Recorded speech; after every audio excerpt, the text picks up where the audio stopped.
ನಮಸ್ಕಾರ ಸ್ನೇಹಿತರೆ, ಎಲ್ಲರೂ ಹೇಗಿದ್ದೀರಾ? ಚೆನ್ನಾಗಿರ್ತೀರಾ ಅನ್ಕೊಂಡು ಇವತ್ತಿನ ಎಪಿಸೋಡನ್ನು ಪ್ರಾರಂಭಿಸೋಣ. ಇವತ್ತಿನ ಎಪಿಸೋಡ್ನಲ್ಲಿ ನಾವು ಭಾರತದ ದಕ್ಷಿಣ ತುದಿ, ಹಿಂದೂ ಮಹಾಸಾಗರ, ಅರಬ್ಬಿ ಸಮುದ್ರ ಮತ್ತು ಬಂಗಾಳ ಕೊಲ್ಲಿ ಸೇರುವ ತ್ರಿವೇಣಿ ಸಂಗಮ ಸುಂದರ ಪ್ರವಾಸಿ ತಾಣ ಕನ್ಯಾಕುಮಾರಿಯ ಬಗ್ಗೆ ತಿಳಿಯೋಣ.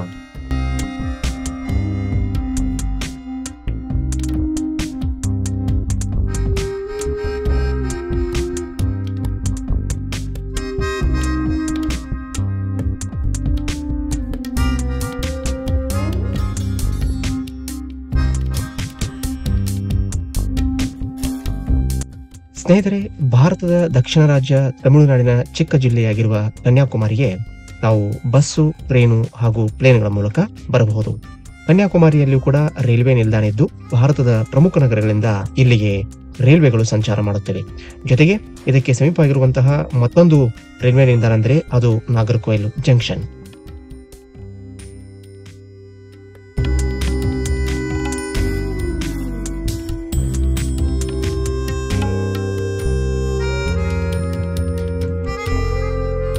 ಸ್ನೇಹಿತರೆ, ನೀವೇನಾದ್ರೂ ಪ್ಲೇನ್ ಮೂಲಕ ಕನ್ಯಾಕುಮಾರಿಗೆ ಬರಬೇಕು ಅಂತ ಅನ್ಕೊಂಡಿದ್ರೆ ಇಲ್ಲಿರುವಂತಹ ಹತ್ತಿರದ ವಿಮಾನ ನಿಲ್ದಾಣ ಅಂದ್ರೆ ಅದು ತಿರುವನಂತಪುರಂ ವಿಮಾನ ನಿಲ್ದಾಣ. ಈ ವಿಮಾನ ನಿಲ್ದಾಣದಿಂದ ಸುಮಾರು 90 ಕಿಲೋಮೀಟರ್ ದೂರದಲ್ಲಿ ಕನ್ಯಾಕುಮಾರಿ ಇದ್ದು ಇದಕ್ಕೆ ತಾವು ಬಸ್ಗಳ ಮೂಲಕ ಹಾಗೂ ರೈಲ್ವೆ ಮೂಲಕ ತಲುಪಬಹುದಾಗಿರುತ್ತೆ.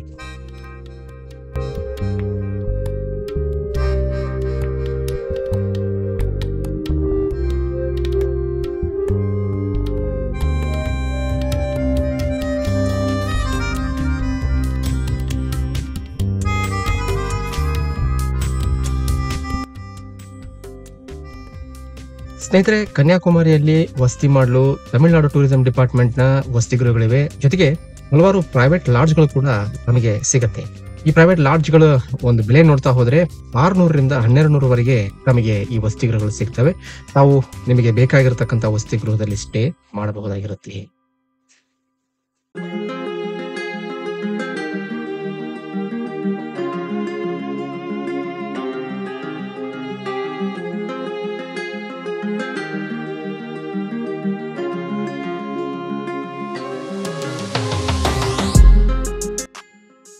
ಇನ್ನು ಸ್ನೇಹಿತರೆ, ಕನ್ಯಾಕುಮಾರಿಯಲ್ಲಿ ಊಟದ ವಿಚಾರಕ್ಕೆ ಬಂದ್ರೆ ಎಲ್ಲ ರೀತಿಯ ಊಟ ಕೂಡ ತಮಗೆ ಸಿಗುತ್ತೆ. ಅಂದ್ರೆ ನಾರ್ತ್ ಇಂಡಿಯನ್, ಸೌತ್ ಇಂಡಿಯನ್, ಜೊತೆಗೆ ಸೀ ಫುಡ್ ಆಗಿರಬಹುದು, ವೆಜ್ ಆಗಿರಬಹುದು, ನಾನ್ ವೆಜ್ ಆಗಿರಬಹುದು, ಈ ರೀತಿ ಎಲ್ಲ ರೀತಿಯ ಹೋಟೆಲ್ಗಳು ಕೂಡ ಈ ಕನ್ಯಾಕುಮಾರಿಯ ಏನೊಂದು ಬೀಚ್ ಇದೆ, ಆ ಬೀಚ್ ನ ಸುತ್ತಮುತ್ತ ಹೋಟೆಲ್ಗಳಿವೆ ಸ್ನೇಹಿತರೆ. ಸೊ ಹಾಗಾಗಿ ಊಟದ ಯಾವುದೇ ರೀತಿಯಾಗಿರುವಂತಹ ತೊಂದರೆ ಇಲ್ಲಿ ಆಗೋದಿಲ್ಲ. ಬೇಕಾದ್ರೆ ನೀವು ಲಾಡ್ಜ್ ಅಲ್ಲಿ ನೀವೇ ಸ್ವತಃ ಕೂಡ ಅಡಿಗೆಯನ್ನು ಕೂಡ ಮಾಡ್ಕೋಬಹುದು. ನಿಮ್ಮ ಏನಾದರೂ ಅಡಿಗೆ ಸಾಮಗ್ರಿಗಳಿದ್ರೆ ಅದಕ್ಕೂ ಕೂಡ ಅಲ್ಲಿ ಅವಕಾಶ ಇರುವಂತದ್ದು.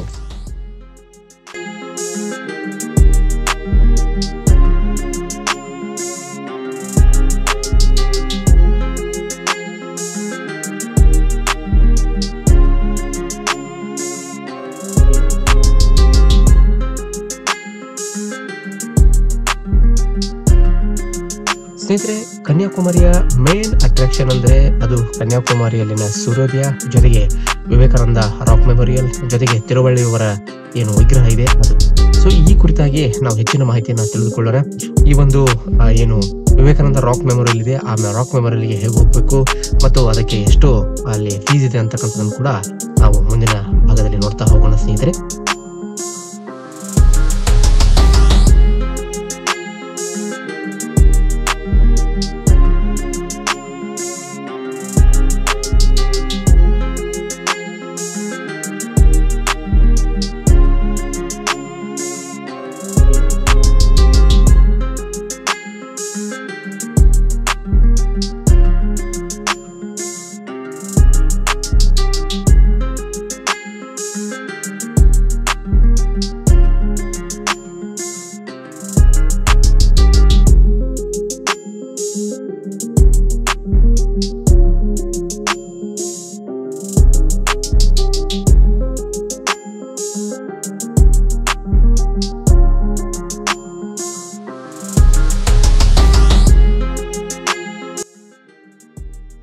ಸ್ನೇಹಿತರೆ, ಈ ಒಂದು ವಿವೇಕಾನಂದ ರಾಕ್ ಮೆಮೋರಿಯಲ್‌ಗೆ ತಾವು ಹೋಗ್ಬೇಕಾದ್ರೆ ಫೆರ್ರಿ ಬೋಟಲ್ಲಿ ತಾವು ಹೋಗ್ಬೇಕಾಗತ್ತೆ. ಇಲ್ಲಿ ಫೆರ್ರಿ ಬೋಟ್‌ಗೆ ಅಲ್ಲಿ ಟಿಕೆಟ್ ಇದೆ ಸ್ನೇಹಿತರೆ. ಫೆರ್ರಿ ಬೋಟಲ್ಲಿ ಸಾಮಾನ್ಯ ಟಿಕೆಟ್‌ಗೆ ತಾವು ತೆಗೆದುಕೊಂಡ್ರೆ ₹75 ಇರುತ್ತೆ. ಇನ್ನು ಸ್ಪೆಷಲ್ ಟಿಕೆಟ್ ಏನಾದ್ರು ತೆಗೆದುಕೊಂಡ್ರೆ ₹300 ಇರುತ್ತೆ. ಇಲ್ಲಿ ಸಾಮಾನ್ಯ ಟಿಕೆಟ್ ತೆಗೆದುಕೊಳ್ಳುವ ಸಂದರ್ಭದಲ್ಲಿ ಸುಮಾರು ಏನಾದ್ರು ತಾವು ಹಾಲಿಡೇಸ್‌ಗಳಲ್ಲಿ ಹೋಗಿದ್ರೆ ಸುಮಾರು ಒಂದು 2, 3 ಕಿಲೋಮೀಟರ್ ಗಟ್ಟಲೆ ಜನಗಳ ಸರದಿ ಸಾಲಿರುತ್ತೆ ಸ್ನೇಹಿತರೆ. ತಾವೇನಾದ್ರು ಸ್ಪೆಷಲ್ ಟಿಕೆಟ್ ತೆಗೆದುಕೊಂಡ್ರೆ ಅದಕ್ಕೂ ಕೂಡ ಅಲ್ಲಿ ಲೈನ್ ಇರುತ್ತೆ. ಸ್ಪೆಷಲ್ ಟಿಕೆಟ್ ತೆಗೆದುಕೊಳ್ಳೋದಾದ್ರೆ ₹300 ಇರುತ್ತೆ. ಇನ್ನು ನಾರ್ಮಲ್ ಜನರಲ್ ಟಿಕೆಟ್ ತೆಗೆದುಕೊಳ್ಬೇಕಾದ್ರೆ ₹75 ಇರುತ್ತೆ. ಇವೆರಡೂ ಟಿಕೆಟ್‌ಗಳು ಕೂಡ ತಾವು ಹಾಲಿಡೇದಲ್ಲಿ ಏನಾದ್ರು ಇಲ್ಲಿ ವಿಸಿಟಿಗೆ ಹೋದ್ರೆ ತುಂಬಾನೇ ರಶ್ ಇರುತ್ತೆ ಸ್ನೇಹಿತರೆ. ತಾವು ಸಮಯವನ್ನ ಮಾಡ್ಕೊಂಡು ಅಲ್ಲಿ ಹೋಗ್ಬೇಕಾಗತ್ತೆ.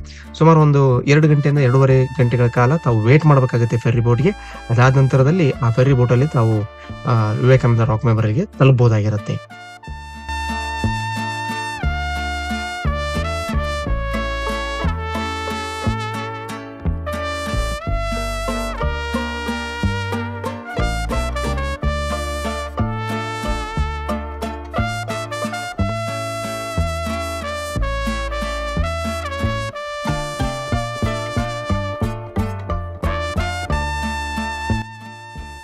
ಸ್ನೇಹಿತರೆ, ಇನ್ನು ಏನು ಪ್ರವೇಶ ದ್ವಾರದಲ್ಲಿರ್ತಕ್ಕಂಥ ಟಿಕೆಟ್ ಅನ್ನ ತೆಗೆಸಿದ ನಂತರದಲ್ಲಿ ತಾವೆಲ್ಲರೂ ಕೂಡ ಸರತಿ ಸಾಲಿನಲ್ಲಿ ಒಳಗಡೆ ಬರಬೇಕಾಗುತ್ತೆ. ಸೊ ಅಲ್ಲಿ ನೋಡಬಹುದು, ನೀವು ಈ ಒಂದು ವಿಡಿಯೋನಲ್ಲಿ ಕಾಣ್ತಾ ಇದೆ. ಸೊ ಈ ರೀತಿಯಾಗಿ ಲೈನ್ ಹಿಡಿದುಕೊಂಡು ತಾವು ಒಳಗಡೆ ಬರಬೇಕಾಗತ್ತೆ. ಸೊ ಅಲ್ಲಿ ವಯಸ್ಸಾದವರು, ಆಮೇಲೆ ಮಕ್ಕಳು ಯಾರಾದ್ರೂ ಇದ್ರೆ ಅಥವಾ ವೇಟಿಂಗ್ ಬಹಳಷ್ಟು ಇದ್ರೆ ಕುಳಿತುಕೊಳ್ಳಕ್ಕೆ ಅಲ್ಲಿ ಜಾಗ ಕೂಡ ಮಾಡಿದ್ದಾರೆ ಸ್ನೇಹಿತರೆ. ಸೈಡ್ಗೆ ನೋಡಬಹುದು ನೀವು. ಸೊ ಅಲ್ಲಿ ತಾವು ಕುಳಿತುಕೊಂಡು ಮುಂದೆ ತಮ್ಮ ಆ ಒಂದು ಏನು ಸರದಿ ಬಂದ ನಂತರದಲ್ಲಿ ತಾವು ಫೆರ್ರಿ ಬೋಟ್‌ನ ಒಳಗಡೆ ಹೋಗ್ಲಿಕ್ಕೆ ಅಲ್ಲಿ ಅವಕಾಶವನ್ನ ಕೊಡ್ತಾರೆ ಸ್ನೇಹಿತರೆ.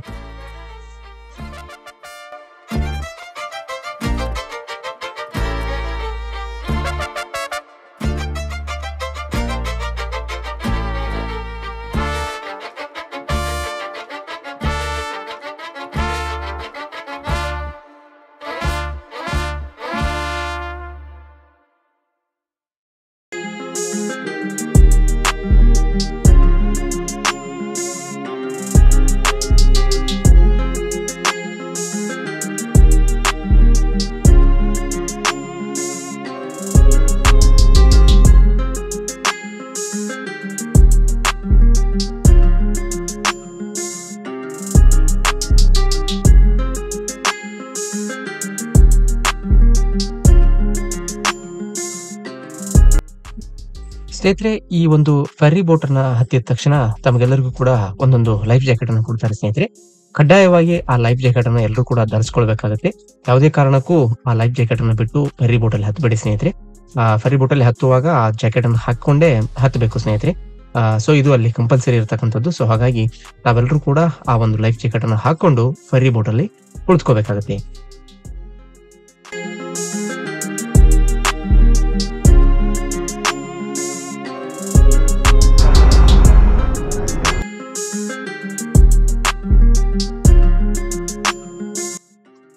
ಈ ಒಂದು ಫೆರ್ರಿ ಬೋಟ್ ಹತ್ತಿದ ನಂತರದಲ್ಲಿ ಒಂದು 10 ರಿಂದ 15 ನಿಮಿಷದಲ್ಲಿ ನಾವು ಆ ಒಂದು ರಾಕ್‌ಗೆ ತಲುಪ್ತೇವೆ. ಸೊ ಅಲ್ಲಿ ತಲುಪಿದ ನಂತರದಲ್ಲಿ ಅಲ್ಲೊಂದು ಕೌಂಟರ್ ಇರುತ್ತೆ. ಆ ಕೌಂಟರ್ ಅಲ್ಲಿ ನಾವು ಮತ್ತೆ ಒಂದು ಟಿಕೆಟ್ ಅನ್ನು ತೆಗೆಸ್ಕೊಂಡು ಒಳಗಡೆ ಹೋಗ್ಬೇಕಾಗುತ್ತೆ ಸ್ನೇಹಿತರೆ.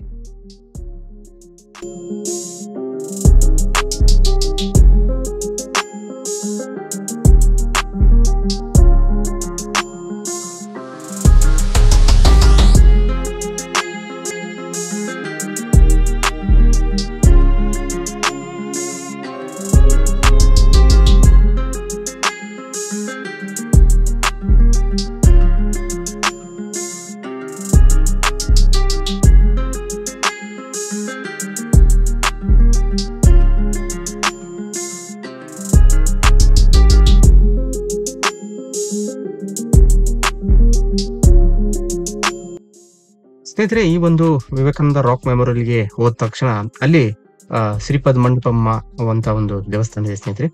ಸೊ ಇದು ಮಾತೆ ಪಾರ್ವತಿಯವರ ಮಂದಿರವಾಗಿದೆ.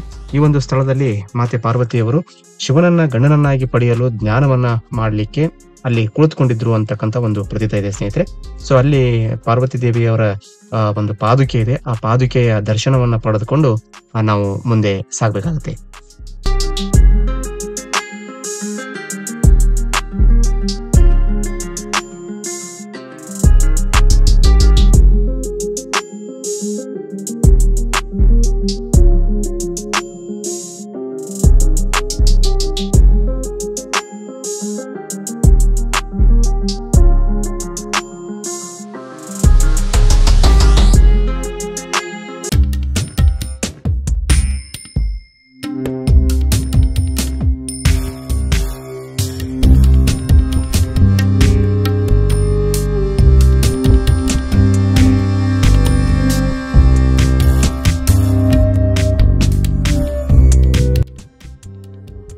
ಸ್ನೇಹಿತರೆ, ಸ್ವಾಮಿ ವಿವೇಕಾನಂದರು ಉತ್ತರ ಭಾರತದ ಒಂದು ಏನು ತನ್ನ ಪ್ರವಾಸವನ್ನ ಮುಗಿಸ್ಕೊಂಡು ದಕ್ಷಿಣಕ್ಕೆ ಅವರು ಬಂದ ನಂತರದಲ್ಲಿ ಮೊದಲಿಗೆ ಅವರು ಹೋಗಿರತಕ್ಕಂಥದ್ದು ರಾಮೇಶ್ವರಂಗೆ. ಇಲ್ಲಿ ರಾಮೇಶ್ವರಂನ ಒಂದು ದರ್ಶನವನ್ನ ಪಡ್ಕೊಂಡು, ರಾಮನಾಥ ಸ್ವಾಮಿಯ ದರ್ಶನವನ್ನ ಪಡ್ಕೊಂಡು ಅವರು ಕನ್ಯಾಕುಮಾರಿಗೆ ಬರ್ತಾರೆ.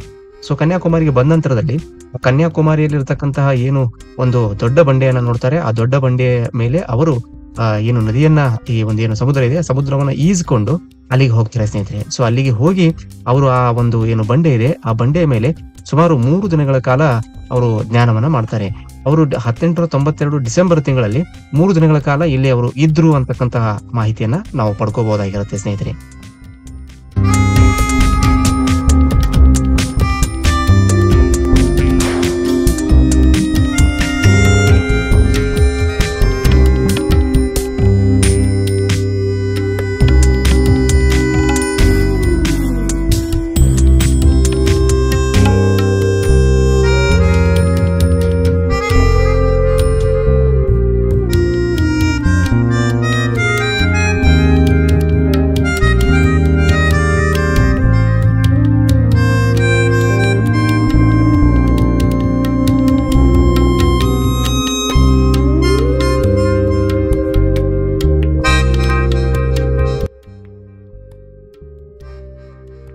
ಸ್ನೇಹಿತರೆ, ಸ್ವಾಮಿ ವಿವೇಕಾನಂದವರು ಈ ಒಂದು ಬಂಡೆಯ ಮೇಲೆ 3 ದಿನಗಳ ಕಾಲ ಧ್ಯಾನವನ್ನ ಕೈಗೊಂಡ ಸಂದರ್ಭದಲ್ಲಿ ಅವರು ಮಾಡಿರ್ತಕ್ಕಂಥದ್ದು ಏನಂತಂದ್ರೆ, ಸಾಮಾನ್ಯ ಜನರ ಜೀವನದಲ್ಲಿ ಮೌಲ್ಯಗಳನ್ನ ಬೆಳೆಸಬೇಕು ಮತ್ತು ಅವರ ಜೀವನವನ್ನ ಸುಂದರಗೊಳಿಸಬೇಕು ಅಂತಕ್ಕಂಥದ್ದು ವಿವೇಕಾನಂದವರು ಬಯಸಿದ್ರು ಸ್ನೇಹಿತರೆ. ಇದನ್ನ ಹೇಗೆ ಮಾಡಬೇಕು ಎಂಬುದನ್ನ ಅವರು ಸ್ಪಷ್ಟವಾಗಿ ಅರಿತುಕೊಂಡಿರತಕ್ಕಂಥ ಜಾಗ ಇದು ಅಂತ ಹೇಳ್ಬೋದು ಸ್ನೇಹಿತರೆ.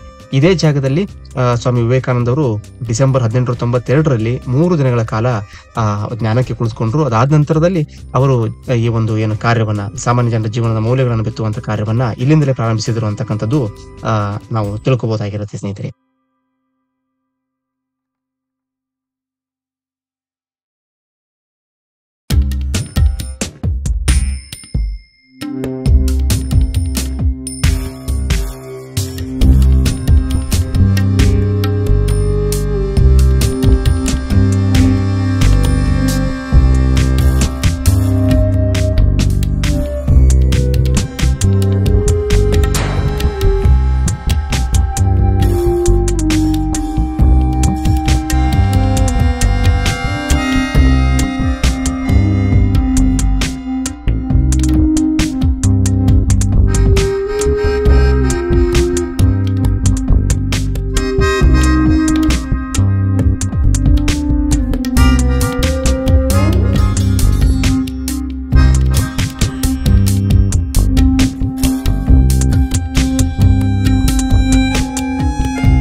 ಇನ್ನು ಸ್ನೇಹಿತರೆ, ಈ ಜಾಗದಲ್ಲಿ ತಿರುವಳ್ಳುವರ ಒಂದು ಮೂರ್ತಿ ಕೂಡ ಇದೆ ಸ್ನೇಹಿತರೆ. ಈ ಒಂದು ಮೂರ್ತಿ ಸುಮಾರು 133 ಅಡಿ ಎತ್ತರ ಇದೆ ಅಂತ ಹೇಳ್ಬೋದು. ಜೊತೆಗೆ ಈ ಮೂರ್ತಿಯ ಒಂದು ಭಾರ 60,000 ಟನ್ ಇದೆ ಅಂತಕ್ಕಂಥದನ್ನ ತಾವು ತಿಳ್ಕೊಬಹುದಾಗಿರುವಂತದ್ದು.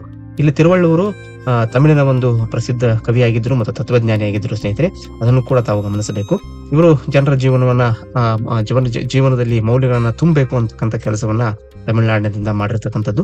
ಸೊ ಹಾಗಾಗಿ ಇವರ ಒಂದು ಮೂರ್ತಿಯನ್ನು ಕೂಡ ಇಲ್ಲಿ ಪ್ರತಿಷ್ಠಾಪನೆ ಮಾಡಲಾಗಿದೆ.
ಸ್ನೇಹಿತರೆ, ಈಗಾಗಲೇ ಹೇಳಿರುವ ಹಾಗೆ ಈ ಒಂದು ಏನು ಕನ್ಯಾಕುಮಾರಿ ಇದೆ, ಇದು ತ್ರಿವೇಣಿ ಸಂಗಮ. ಇದು ಅರಬ್ಬಿ ಸಮುದ್ರ ಆಗಿರಬಹುದು, ಬಂಗಾಳ ಕೊಲ್ಲಿ ಆಗಿರಬಹುದು ಮತ್ತು ಹಿಂದೂ ಮಹಾಸಾಗರಗಳ ಒಂದು ಸಂಗಮವಾಗಿದೆ. ಈ ಒಂದು ಸ್ಥಳ ಅತ್ಯಂತ ಪ್ರೇಕ್ಷಣೀಯವಾಗಿರುವಂತದ್ದು ಮತ್ತು ಅತ್ಯಂತ ನಿಮಗೆ ಖುಷಿ ಕೊಡುವಂತಹ ಒಂದು ಸ್ಥಳವಾಗಿರತಕ್ಕಂಥದ್ದು. ಯಾರೆಲ್ಲ ಇಲ್ಲಿಗೆ ಬರ್ಬೇಕಂತ ಅನ್ಕೊಂಡಿದ್ದೀರಿ, ತಾವೆಲ್ಲರೂ ಕೂಡ ಇಲ್ಲಿ ಬರಬಹುದು. ಒಂದು ಅದ್ಭುತವಾಗಿರತಕ್ಕಂತಹ ಒಂದು ಸ್ಥಳ ಇದು. ಸೊ ಈ ಸ್ಥಳದಲ್ಲಿ ತಾವು ನಿಧಾನವಾಗಿ ಕುಳಿತುಕೊಂಡು ಇಲ್ಲಿ ಧ್ಯಾನ ಮಾಡ್ಲಿಕ್ಕೂ ಕೂಡ ತಮಗೆ ಅವಕಾಶ ಇದೆ ಸ್ನೇಹಿತರೆ. ಒಂದು ರೂಮ್ ಇದೆ, ಅಲ್ಲಿ ಕೂಡ ತಾವು ಧ್ಯಾನವನ್ನ ಮಾಡಬಹುದಾಗಿರುತ್ತೆ. ಸೊ ಇಲ್ಲಿ ಒಂದ್ ರೀತಿಯಾಗಿರ್ತಕ್ಕಂತಹ ಒಂದು ನೆಮ್ಮದಿಯನ್ನ ಪಡ್ಕೋಬೇಕು ಅಂತ ಅನ್ಕೊಂಡಿದ್ರೆ ತಾವು ಕನ್ಯಾಕುಮಾರಿಗೆ ಬರಬೇಕು. ಒಂದ್ 2-3 ದಿನಗಳ ಕಾಲ ಇಲ್ಲಿ ತಾವು ಸ್ಟೇ ಮಾಡಿ ಸೊ ಈ ಒಂದು ವಿವೇಕಾನಂದ ರಾಕ್ ಮೆಮೋರಿಯಲ್ಗೆ ಭೇಟಿ ಕೊಡಿ. ಮತ್ತು ಇಲ್ಲಿ ನೀವು ಎಷ್ಟು ಕಾಲ ಇಲ್ಲಿ ಸಮಯವನ್ನ ಸ್ಪೆಂಡ್ ಮಾಡ್ತೀರಿ, ಅಷ್ಟು ನೀವು ಖುಷಿಯನ್ನ ಪಡ್ತೀರಿ ಅಂತ ಹೇಳ್ಬೋದು ಸ್ನೇಹಿತರೆ.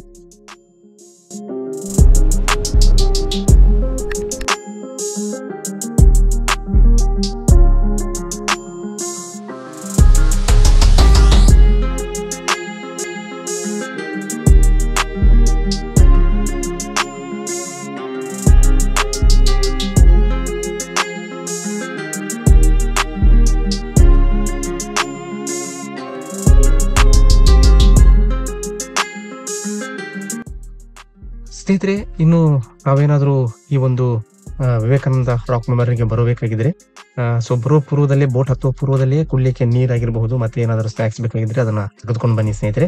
ಇಲ್ಲಿ ಯಾವುದೇ ರೀತಿಯಾಗಿರ್ತಕ್ಕಂಥದ್ದು ನಿಮಗೆ ಸಿಗೋದಿಲ್ಲ. ಸೊ ಹಾಗಾಗಿ ನೀವು ಮೊದಲಿಗೆನೆ ತೆಗೆದುಕೊಂಡು ಬರೋದು, ಬೋಟ್ ಹತ್ತುವ ಪೂರ್ವದಲ್ಲಿ ಅದನ್ನ ತಕೊಂಡು ಬರೋದು ಒಳ್ಳೆಯದು ಸ್ನೇಹಿತರೆ. ತೆಗೆದುಕೊಂಡು ಬಂದು ಇಲ್ಲಿ ಅದನ್ನ ನೀವು ನೀರು ಕುಡಿದಾದ ನಂತರದಲ್ಲಿ ಮತ್ತು ನಿಮ್ಮ ಏನಾದ್ರು ಸ್ನಾಕ್ಸ್ ಏನಾದ್ರು ತೆಗೆದುಕೊಂಡು ಬಂದಿದ್ರೆ ಅದು ತಿಂದಾದ ನಂತರದಲ್ಲಿ ಅಲ್ಲಿ ಡಸ್ಟ್ಬಿನ್ ಇದಾವೆ, ಆ ಡಸ್ಟ್ಬಿನ್ ಅಲ್ಲೇ ತಾವು ಒಗಿಬೇಕಾಗುತ್ತೆ ಸ್ನೇಹಿತರೆ. ಅದನ್ನು ಕೂಡ ತಾವು ಗಮನದಲ್ಲಿ ಇಟ್ಟುಕೊಂಡು ಈ ಒಂದು ವಿವೇಕಾನಂದ ರಾಕ್ ಮೆಮೋರಿಯಲ್ಗೆ ಭೇಟಿ ಕೊಡಿ.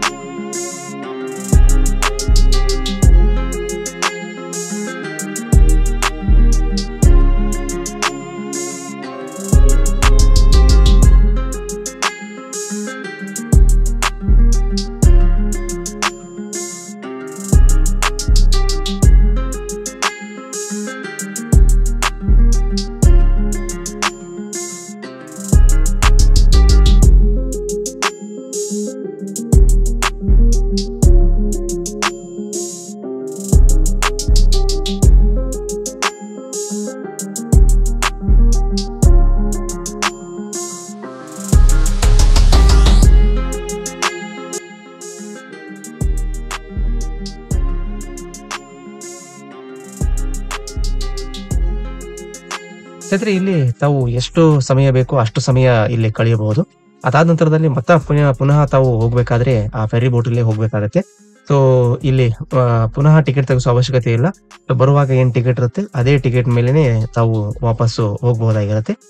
ಜೊತೆಗೆ ಇಲ್ಲಿ ಏನು ಮತ್ತೆ ನೀವು ಫೆರಿ ಬೋಟ್ ಅಲ್ಲಿ ಹೋಗೋ ಸಂದರ್ಭದಲ್ಲಿ ಮತ್ತೆ ತಾವು ಇಲ್ಲಿ ಸರದಿ ಸಾಲಿನಲ್ಲಿ ನಿಲ್ಕೋಬೇಕಾಗತ್ತೆ. ಸುಮಾರು ಒಂದು ಅರ್ಧ ಗಂಟೆಯಿಂದ 1 ಗಂಟೆವರೆಗೂ ಕೂಡ ತಾವು ವೇಟ್ ಮಾಡಬೇಕಾಗುತ್ತೆ. ಅಲ್ಲಿ ತುಂಬಾ ಜನಸಂದಣಿ ಇರೋ ಕಾರಣಕ್ಕಾಗಿ ಸೊ ಅಲ್ಲಿ ಸರದಿ ಸಾಲಿನಲ್ಲಿ ಅದನ್ನ ನಿಮ್ಮನ್ನ ಅವರು ದಡಕ್ಕೆ ತಲುಪಿಸ್ತಾರೆ. ಸೊ ಹಾಗಾಗಿ ನೀವೇನಾದ್ರೂ ಪ್ಲಾನ್ ಮಾಡ್ಕೊಂಡೆ ಇಲ್ಲಿ ಹೋಗ್ಬೇಕಾಗತ್ತೆ ಮತ್ತು ಪ್ಲಾನ್ ಮಾಡ್ಕೊಂಡೆ ಬರ್ಬೇಕಾಗತ್ತೆ. ಸೊ ಅರ್ಜೆಂಟ್ ಅಲ್ಲಿ ಹೋಗಿ ಅರ್ಜೆಂಟ್ ಅಲ್ಲಿ ಬರುವಂತ ಸ್ಥಳ ಅಲ್ಲ ಇದು. ಸೊ ತಾವೇನಾದ್ರೂ ಹಾಲಿಡೇ ಅಲ್ಲಿ ಹೋದ್ರೆ ತುಂಬಾನೇ ರಶ್ ಇರುತ್ತೆ ಮತ್ತು ಸರದಿ ಸಾಲು ತುಂಬಾ ಉದ್ದ ಇರುತ್ತೆ. ಸೊ ಹಾಗಾಗಿ ಇದನ್ನ ಗಮನದಲ್ಲಿ ಇಟ್ಕೊಂಡು ತಮ್ಮ ಪ್ಲಾನ್ ಅನ್ನ ಮಾಡ್ಕೊಳ್ಳಿ.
ಸ್ನೇಹಿತರೆ, ಈ ಒಂದು ಸ್ಥಳಕ್ಕೆ ಬಂದಾದ್ಮೇಲೆ ನನಗನ್ಸಿದ್ದು ಏನಂತಂದ್ರೆ, ಅಲ್ಲಿ ನಾನು ಫೆರಿ ಬೋಟ್‌ಗೋಸ್ಕರ ಸುಮಾರು 2 ರಿಂದ 2.5 ಗಂಟೆಗಳ ಕಾಲ ವೇಟ್ ಮಾಡಿದ್ದೆ.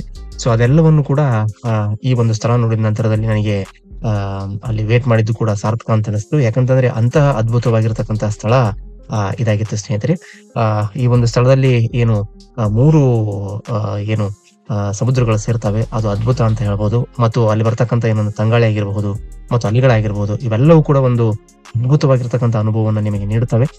ಸೊ ಇದಾದ ನಂತರದಲ್ಲಿ ನಾನು ಮತ್ತೆ ಒಂದು ಅರ್ಧ ಗಂಟೆ ವೇಟ್ ಮಾಡಿದ ನಂತರ ಮತ್ತೆ ಫೆರಿ ಬೋಟ್ ಹತ್ಕೊಂಡು ಹೊರಗಡೆ ಬಂದೆ ಸ್ನೇಹಿತರೆ. ಮುಂದಿನ ವಿಡಿಯೋದಲ್ಲಿ ನಾನು ನಿಮಗೆ ಇಲ್ಲಿ ಏನು ಒಂದು ಸುಪ್ರಸಿದ್ಧವಾಗಿರ್ತಕ್ಕಂಥ ಏನು ಸೂರ್ಯೋದಯ ಇದೆ, ಆ ಸೂರ್ಯೋದಯವನ್ನು ನೋಡ್ಲಿಕ್ಕೆ ಎಲ್ಲಿಗೆ ಹೋಗ್ಬೇಕು ಮತ್ತು ಆ ಸೂರ್ಯೋದಯ ಹೇಗೆ ಕಾಣುತ್ತೆ ಅಂತಕ್ಕಂಥದ್ದನ್ನು ಕೂಡ ಈ ವಿಡಿಯೋನಲ್ಲಿ ತೋರಿಸ್ತೇನೆ. ಮುಂದಿನ ಭಾಗದಲ್ಲಿ ತೋರಿಸ್ತೇನೆ. ವಿಡಿಯೋ ಸ್ವಲ್ಪ ದೊಡ್ಡದಾಗಿರೋ ಕಾರಣಕ್ಕಾಗಿ ಈ ಭಾಗದಲ್ಲಿ ಅದನ್ನು ತೋರಿಸ್ತಾ ಇಲ್ಲ. ಮುಂದಿನ ಭಾಗದಲ್ಲಿ ಅದನ್ನು ಕೂಡ ನಾನು ತೋರಿಸ್ತೇನೆ ಸ್ನೇಹಿತರೆ. ವಿಡಿಯೋ ನಿಮಗೆ ಹೇಗೆ ಅನ್ಸುತ್ತೆ ಅಂತ ದಯವಿಟ್ಟು ಕಮೆಂಟ್ ಮಾಡಿ ಸ್ನೇಹಿತರೆ.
Tapi